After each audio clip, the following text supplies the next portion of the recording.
In this video, I'm going to show you how to create an e-cover. Now, an e-cover is a graphic which gives a physical dimension to any digital product that you might be selling online. To create e-covers, I use Adobe Photoshop CS2, which is an older version of Photoshop, but if you have a more recent version, then what I'm going to show you here will work just as well. I'm also going to use the one-click covers plugin for Photoshop, which you can download from this website here. And once you've installed the one-click covers, they'll appear here in the Actions tab in Photoshop. And what these are basically a pre-programmed set of instructions that Photoshop will follow. So it automates certain tasks so you don't have to do them yourself manually over and over again.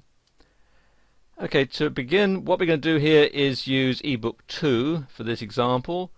So the first thing to do is select the start line here and then press on the play button, which you'll find down at the bottom here. So press on play, and you see this opens up the basic e-cover shape. All we have to do now is add in our graphics and so on. So what I'm going to do is just pause the video while I do that.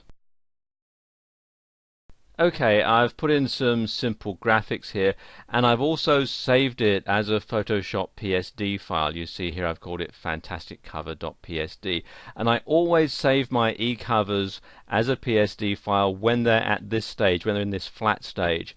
And the reason that I do this is because later on, when they've been put into the ebook format, which you'll see a bit later, if there's anything that I don't like about it, or I need to go back and make any changes, then it's much easier to do it at this stage. So this is why I always save it as a PSD file at this stage. Okay, the next thing to do is come down here to compile and click on play.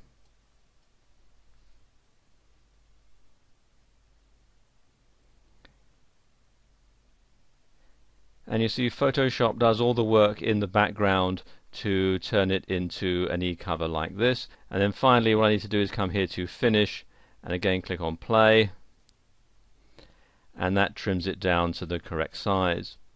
Now I need to save it so that I can incorporate it into my web page, and for this I'm going to use the Save for Web function. So come here to File, Save for Web, and this enables you to save it in all sorts of different formats. You can save it as a JPEG or a PNG file and some others as well. And there are also some presets that you'll find here. And also, if I move this up a little bit, if I click on this icon at the bottom here, I can preview it in my default web browser, so I'll see what it looks like when it's actually on my website. And there we go, that doesn't look too bad, so I'll now go ahead and shut this window and save it to my hard drive.